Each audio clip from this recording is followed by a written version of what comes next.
Assalamualaikum warahmatullahi wabarakatuh.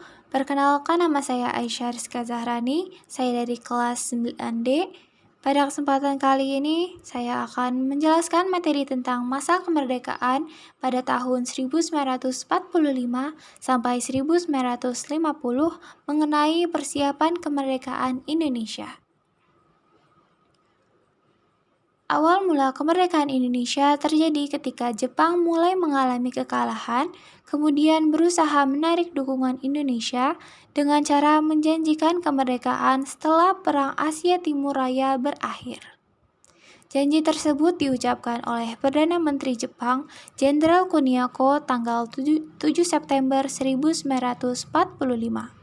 Setelah itu, pemerintah militer Jepang di Jawa membentuk Badan Penyelidik Usaha-Usaha Kemerdekaan Indonesia, dikenal dengan singkatan BPUPKI atau dalam bahasa Jepang Dokuritsu Junbi Kozakai. BPUPKI resmi dibentuk pada tanggal 29 April 1945, diketuai oleh Dr. Rajiman Widyodiningrat dan RP Suroso. Pelantikan anggota BPUPKI baru berlangsung pada tanggal 28 Mei 1945.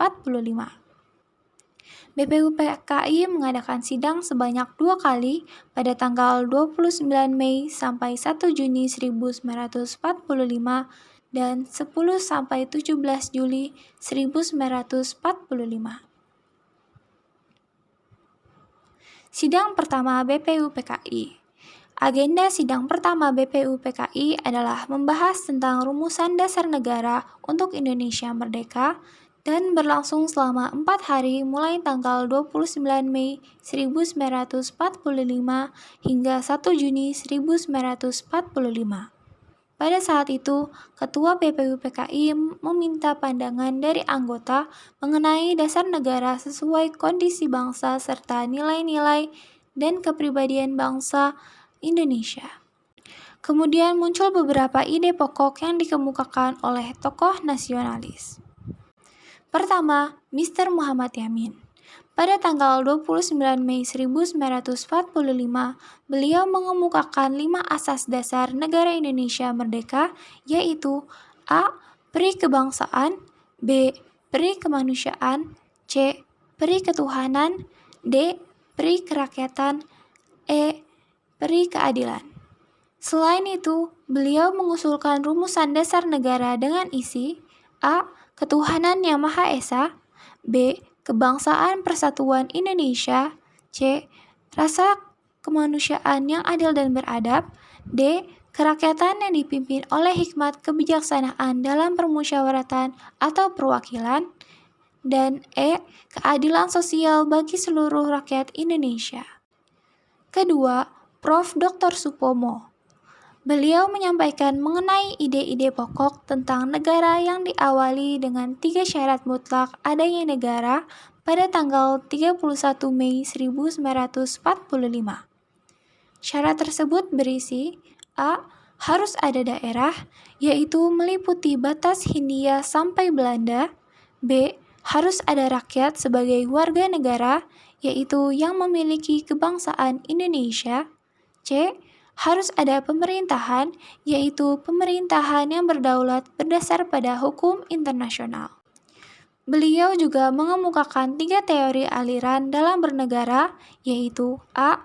Teori perseorangan atau individualistis. Dalam konsep ini, negara merupakan masyarakat hukum atau legal society yang disusun berdasarkan kontrak sosial antara seluruh individu dalam masyarakatnya. Teori ini melahirkan liberalisme. B. Teori negara kelas atau aliran pikiran kolektif. Menurut teori ini, negara adalah alat dari suatu golongan atau kelas untuk menindas kelas lain. Teori ini melahirkan sosialisme. C. Teori negara integralistik. Berdasarkan teori ini, negara bukanlah untuk menjamin kepentingan perorangan atau golongan, melainkan negara harus menjamin kepentingan masyarakat guna mengatasi kepentingan golongan atau seseorang dan harus mengutamakan kepentingan dan keselamatan hidup bangsa sebagai suatu kesatuan. Menurut Dr. Supomo, teori ini yang paling tepat untuk diterapkan di Indonesia karena dinilai lebih sesuai dengan struktur sosial Indonesia. Dengan kata lain, dalam konsep teori ini adalah keseluruhan masyarakat sebagai persatuan yang teratur dan terstruktur. Ketiga, Insinyur Soekarno.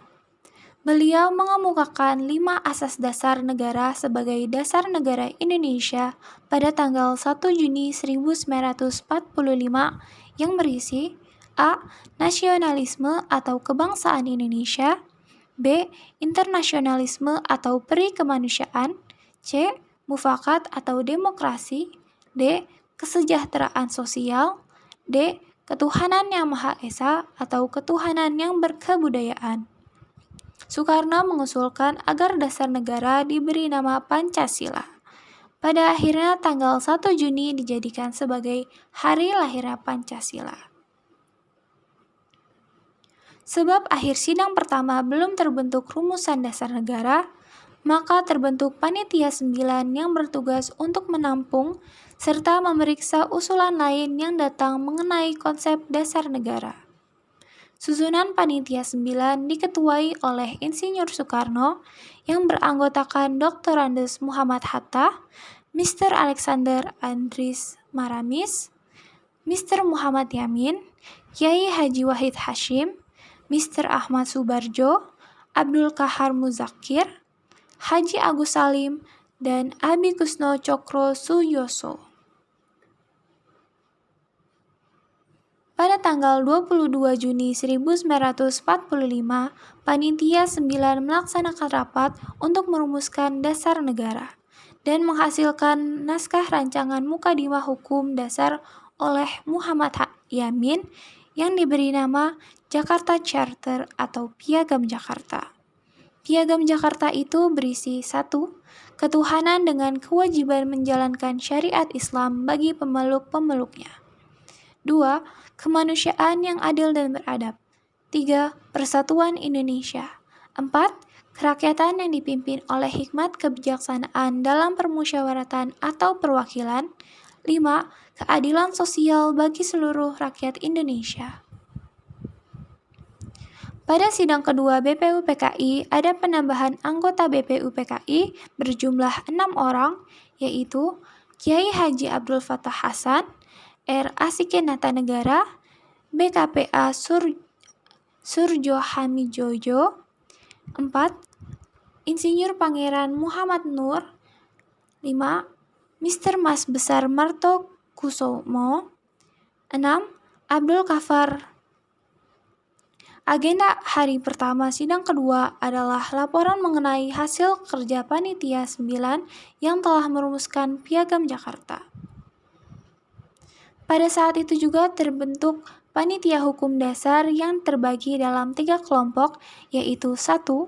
Panitia Perancang Hukum Dasar beranggotakan 18 orang dengan Ketua Insinyur Soekarno.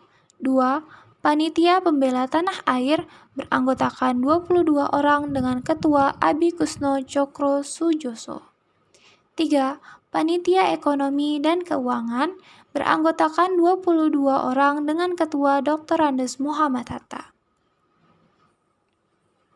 Pada tanggal 14 Juli 1945, BPUPKI mengesahkan naskah Piagam Jakarta sebagai rancangan Mukadimah Hukum Dasar. Sedangkan pada tanggal 16 Juli 1945, BPUPKI menerima seluruh rancangan hukum dasar. Adapun isi lengkap rancangan hukum dasar yakni 1. Pernyataan Indonesia Merdeka. 2. Mukadimah terbuka atau pembukaan Undang-Undang Dasar yang di dalamnya terkandung dasar negara Pancasila. 3. Undang-Undang Dasar yang terdiri dari pasal-pasal.